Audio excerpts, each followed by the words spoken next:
Guys, come on. You're really gonna fight? These friggin' superheroes, man. They're so immature. Captain America Civil War is once again directed by the Russo brothers, as was Winter Soldier, and stars a ton of people. There's no point in naming them. Almost all of the Avengers are here present, and everyone's seen this movie already.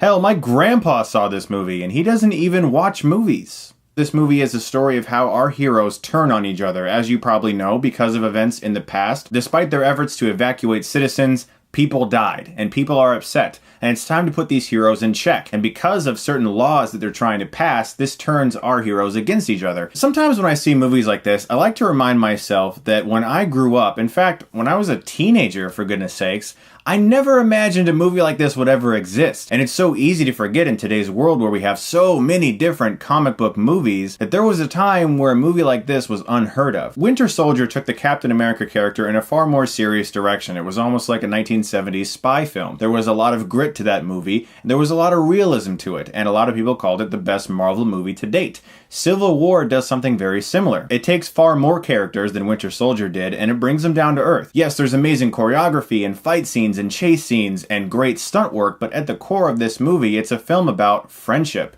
and vengeance, and how when those two things come together, you can have a lot of problems. And it's a far more mature exploration of that, along with your typical Marvel comedy and humor that you would come to expect at this point. But I was again surprised by how serious this film actually was. It really took its time to set up its conflicts. It presents a real grounded world where there are dire consequences for mistakes and for these larger-than-life superhero explosions where an island falls down and murders a whole bunch of people. There's going to be consequences. Angry people are going to rise out of that rubble, and this movie depicts that very well. It shows the political consequences of such things as well as the very human and intimate consequences of those actions. And that was very pleasing to see. Along with this mature exploration of some of these deeper themes involving friendship and revenge, the movie's also just a ton of fun. The action sequences in this movie, now there's things you can complain about in this film. There's things you can get angry about. There's one thing that no one can say anything bad about, and that's the stunt team in this film.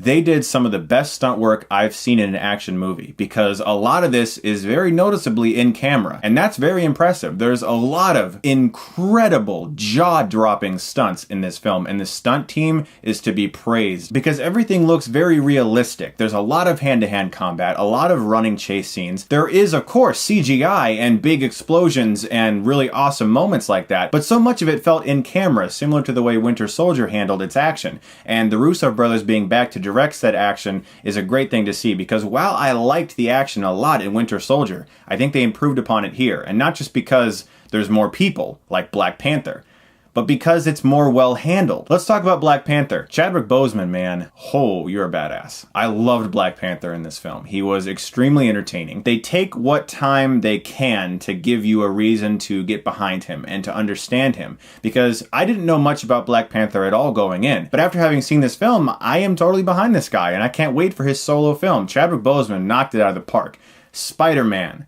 This was the one that I was really nervous about, okay? Because when I was a kid growing up, Batman was my favorite superhero, then Superman, then Spider-Man. Spider-Man was always my favorite Marvel hero, and I've been waiting for him to be good in a Marvel movie for quite some time.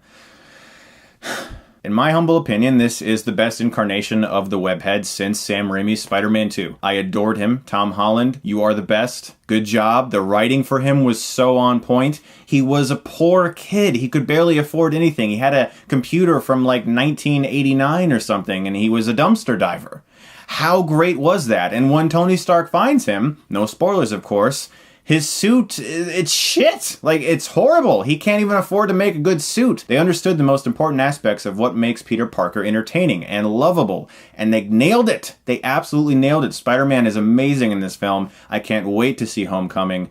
Finally, after 12 years now, I've seen a good incarnation of Spider-Man on the big screen. Thank you. Thank you, thank you. And again, with no spoilers, the central conflict that is on display, not just the physical conflict between Iron Man and Captain America, the mental conflict. You understand where they're coming from. Everyone in this movie, including the main villain, you really understand why they're doing what they're doing. They're not just like, I am a movie character and I'm in a movie, and you understand why they feel the way they do. Some of these people feel hurt. Some of them feel betrayed. My favorite comic book film of all time is still The Dark Knight. And one of the reasons that film was so good is because everyone's motivations very clear, including the Joker. You understand where he's coming from. He's not just a big movie character. And all the characters in this film, no matter what side they're on, whether they're a hero or a villain, they all have very clear reasons for being present on screen. And that is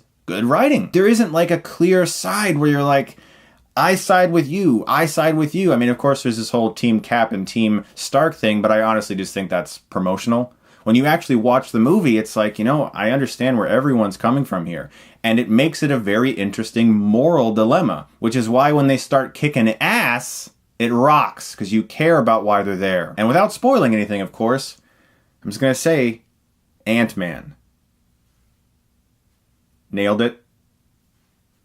Nailed it. Guys, in the end, Cap 3 is everything I wanted it to be. Captain America is the only Marvel series we've had so far that I feel each installment has actually improved upon the last one, because Iron Man 2 sucked. Iron Man 3 was fine, but it was too strange to be better than 1. Avengers 2 wasn't as good as Avengers. And Thor 2 and Thor are sort of interchangeable to me.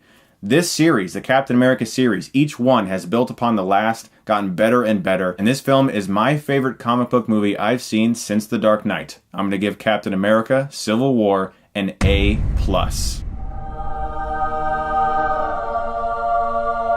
I know what this looks like, considering the last A+, and so far the only A+ I've given this year has been to another comic book movie. I look like the biggest comic book fan of all time. I'm not. I just love good movies. I can't really say I've read too many comics in my life. This movie was well made, guys. They put a lot of money and a lot of effort behind this, and it paid off. It was great. Go see it. Have fun. It's a great film. Enjoy it. So guys, I have heard your requests. I understand that you would like more hilariosities and retro rewinds. I am finally starting to be able to talk for longer periods of time without my teeth hurting with my new braces. So this weekend, I'm going to do my best to restart my Hilariosity series. I can't say it's going to be every week because there's a lot of new releases coming out soon, but this weekend, since I've just praised Captain America a lot, I thought it'd be a lot of fun to shit on his head. Because there's a 1990 adaptation of Captain America, and man, it's a piece of shit. We're going to talk about that this weekend, and I'm looking forward to that, guys. And I am still going to review The Amazing Spider-Man 2. I've been doing one every month. May is going to be the month in which I review The Amazing Spider-Man 2. There's just been so many new releases. There was like 4 last weekend.